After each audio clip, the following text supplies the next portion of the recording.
All right, so last night was apparently the latest round of Republican primary debates sans Donald Trump. Although they weren't really like debates, I guess this is what CNN likes to call a town hall, where the candidates, rather than doing battle with one another, do battle one at a time with CNN journos. And I have to say, it's funny. Normally, you have these Republican primary campaigns where usually we know who's going to win from the beginning. That almost always happens. The front runner usually always runs away with it by the end, whether it's John McCain, Mitt Romney, Donald Trump in 2016, or now Donald Trump in 2024. But still, in the meantime, various candidates have their ups and downs. And I guess that just hasn't really happened in this campaign at all. The only thing of note that has happened since the beginning of this primary campaign has just been Ron DeSantis sinking. But that's more of a reflection of him than anyone else. It's not like anyone has risen to take his place, in the polls. It's not that, oh, Nikki Haley's doing so great now. It's that, wow, DeSantis has sunk so far that now he's like at or below the same level of support of, a neocon, out of touch hack, a Boeing board member, a literal military industrial complex shill, an entity who exists only to extract wealth from the American taxpayer and transfer that wealth into the hands of defense contractors. Nikki Haley has about as much support as you could expect for someone of that caliber. DeSantis, on the other hand, was, a while ago billed as, the great successor to Mr. Trump. Trump supporters often thought of him that way and spoke of him that way. So it's interesting to see how DeSantis' star has fallen so far, all in the last year. Meanwhile, Vivic, who seemed pretty good from the beginning, is still pretty good. And I like what he says, because he's willing to take some more bold stances than Trump. And I think that Vivek, being kind of younger and more hip, probably is more perceptive of reality, I think, than Trump. That doesn't mean to say that I trust him more than Trump. I don't trust either of them, completely, as, let's say, their supporters would. But I think that whether Vivek is a trustworthy person or not, I think he has enough sense to kind of connect with me if he wanted to. If I were talking to him one-on-one, I think he would know what someone like me, what my concerns are, what I'm thinking about, and how to address them rhetorically. Trump, on the other hand, is much more... He's much more disconnected than he used to be. I think this has been the case since he was kicked off Twitter. He's become insular, and he's very much reliant on whoever happens to be around him at any given time, which is very much to his detriment. But nevertheless, the results of the primary election have been a foregone conclusion since the beginning.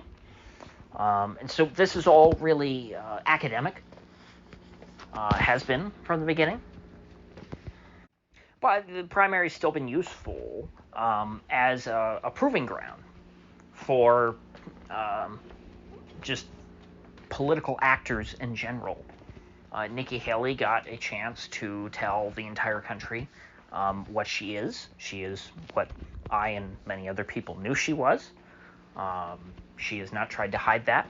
I give her props for that. She ran as what she is, a neocon shill. And then you have DeSantis, who might be well-intentioned, but just is not, he's not skilled enough. He is not professional enough. He is not good enough at the game of politics to compete on this level, whether Trump was in the race or not. Now, obviously, DeSantis would have done much better Had he not run in the same cycle as Trump, I mean, whoever told him to do that is either idiotic or did not care, about DeSantis' actual chances, because he's not going to out-Trump Trump. When that's like his whole thing is like, his whole appeal. If you go back to his gubernatorial campaign commercials, his whole campaign was, hey, I'm a Trump guy. You like Trump, you'll like me. You can't go from vote for me, I'm like Trump, to, I'm so Trumpy, I'm more Trump than Trump. This Trump guy, he's out of touch. He doesn't know what he's doing. It just sounds, it's something that doesn't ring true for people who are as passionate about their support of a candidate as Trump supporters are. And so the fact that he even would make the ill-fated decision to run in this cycle is an indictment of his political IQ. Vivek, on the other hand, has managed to straddle a line that I didn't think existed between running in the primary and making yourself, an enemy of Trump. Vivek has been running for vice president since day one, and he has been running against all of the other candidates not named Trump. He has had criticisms of Trump, which I think are smart, but he criticized Trump like from a Trumpian side and didn't position himself as like, I hate Trump because Trump's not blah, blah, blah, not that DeSantis has ever said something like, I hate Trump. But certainly you have a lot of DeSantis surrogates who, on TV or online, who paint a different picture, and certainly have cast an impression of the DeSantis campaign that is reminiscent, that rhymes with the old Never Trump movement. Whether that is fair or not, that has been, I think, the effect from a marketing standpoint. Vivek, on the other hand, comes across as someone who is, who would appeal to, a Trump supporter who is not like a sycophant who believes in a personality cult. He has very substantive critiques, and he picks and chooses his battles wisely.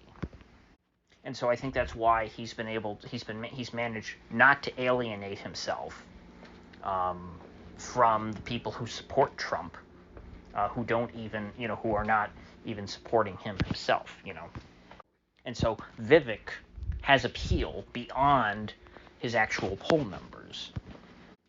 And so, assuming that, which I think is pretty obvious, that this whole campaign was about raising his profile rather than actually trying to win the Republican primary, I think that it's hard to imagine how it could have gone better for him. And I don't know what he plans on doing after this. I don't know what the point of raising his political profile was. I don't know what state he's from. If he wants to run for like the Senate or governor or something somewhere, and so he wanted to create a name for himself. Or maybe he really is going to try and leverage, whatever support he's got to become vice president or to look like a good VP pick. Who knows? But we'll talk more about that after the Iowa caucus, or perhaps on the day of. Tomorrow is a great anniversary. It is January the 6th. I will be discussing the importance of that holiday and why we reflect on the glories, I'm being facetious, YouTube, of January the 6th tomorrow. I'll have to think about how to word things so that I don't get in trouble with YouTube. But anyway, with that said, I will do my best. I know I'm going to be very busy tomorrow, but I really want to put something out on January the 6th. And so hopefully I will see you folks then.